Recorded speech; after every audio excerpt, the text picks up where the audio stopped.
Hello guys! Hello, this is for Virgo. Virgo, welcome dito sa aking channel, Kapalaran 888. Welcome Virgo!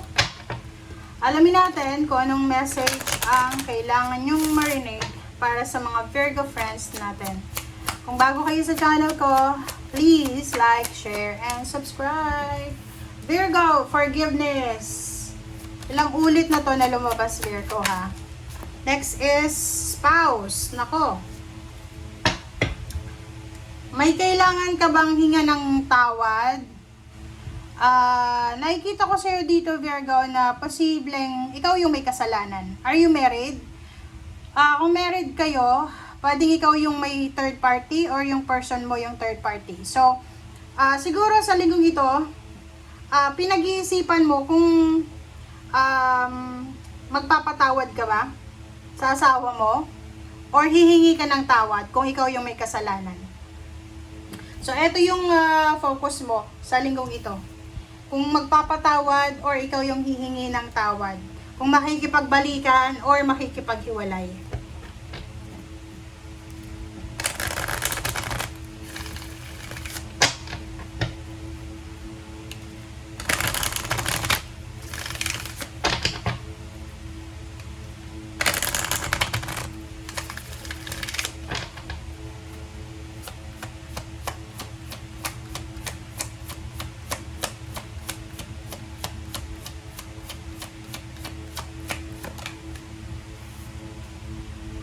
Okay, shadow. So, yun, naguguluhan ka.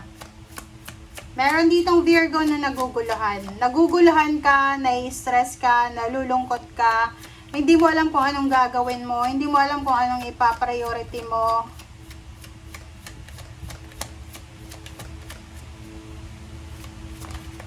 Okay, triumphant success. Okay. So, yun, ang nakikita ko sa'yo dito, meron ditong Virgo sa linggong ito, meron kayong mga iniisip, parang black and white, diba? Black and white kasi itong shadow. Ang shadow kasi, hindi mo sigurado, Virgo, kung eto bang ginagawa mo sa ngayon, may patutunguhan ba to? Nahihirapan ka na, kumbaga, mag-focus. Parang halimbawa, ang halimbawa lang dito guys is, nag-iipon ka ng pera. Nag-iipon ka ng pera, tapos, paminsan-minsan, nagugutom ka. Wala kang ibang choice kundi gastusin yung ipon mo kasi nagugutom ka. Parang ganun, nasa shadow ka. Gusto mong mag-ipon pero hindi mo makontrol yung sarili mo. Parang kulang sa disiplina. Another dito is, yun, gusto mong magkaroon ng relationship pero takot ka. Shadow yun, takot ka. Another is, gusto mong magpakasal pero takot ka rin. Gusto mong maghanap ng ibang trabaho, pero natatakot ka, baka rejection. Parang ganon. So, nakikita ko sa'yo dito na hindi, nasa shadow ka regarding sa triumphant success. Parang sa ngayon, lalo sa linggong ito, pwedeng matagal ka na dyan sa company na pinagtatrabahuan mo. So, hindi mo masyadong sigurado kung mapopromote ka ba or magtatagumpay ka ba dyan sa company na yan. So, uncertainty. Yun yung sinasabi ng baraha.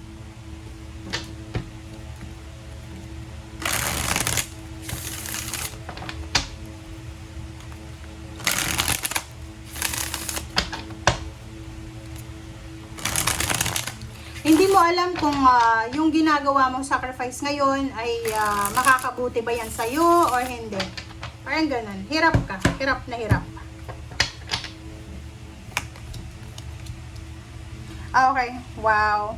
Pero ang sabi ng baraha sa'yo dito, kung ano man yung pinagdadaanan nyo sa ngayon, Virgo, like for example, wala kayong pera, mababa lang yung sweldo nyo, sinasabi ng baraha, huwag kang masyadong mag-alala, huwag kang masyadong mag-panic kasi magbabago din yung lahat. Iikot yung Wheel of Fortune. Siyempre, siguro sa ngayon hindi mo pa time para ma-promote, hindi mo pa time para magkaroon ng salary increase, pero darating ang araw, okay?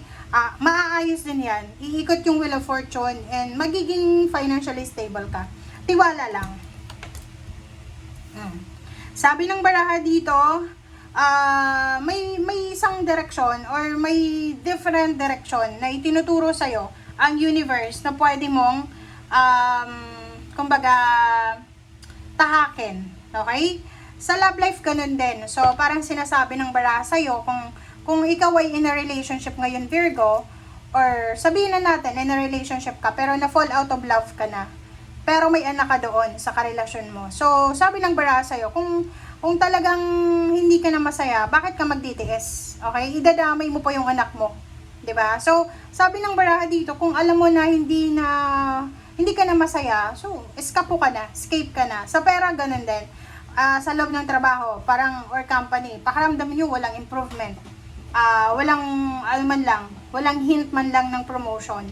So, hanap ka ng ibang direction, ng ibang pathway, kung saan pwede kang magkaroon ng growth or success sa pera. Okay? Nakikita ko sa'yo dito na pwedeng ngayong linggong ito, Virgo, may posibleng mag-aaway, magkakagulo, because of money. Because maybe someone in need siya. So, pwedeng kapamilya mo siya or kakilala. So, posibleng may mga away-gulo na mangyayari. It's because of walang pera. Kasi pag walang pera yung mga tao, mainit yung ulo, mabilis makakuha ng kaaway.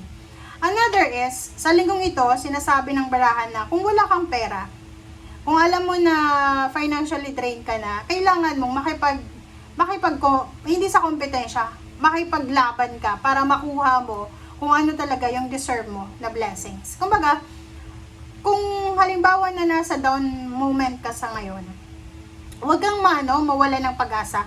Huwag kang mawala ng pag-asa. Kailangan, laban pa rin para sa pangarap. Tingnan mo, future.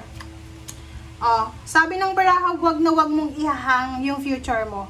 Sabi ng baraha sa'yo, wag na wag mong i-restrict ang sarili mo. Pangarap mo, siguro, marami kang pangarap sa buhay. Pwede mong i-delay yan, pero hindi mo dapat yan natigilan. Ano ibig sabihin nun? Kung ano yung available ngayon, yun yung gawin mo. I-set aside mo muna yung pangarap mo. And pag nasa tamang, like naka-recover ka na, tuloy mo yung pangarap mo dati. Diba? Welcome you. Yun yung sinasabi ng baraha and move forward.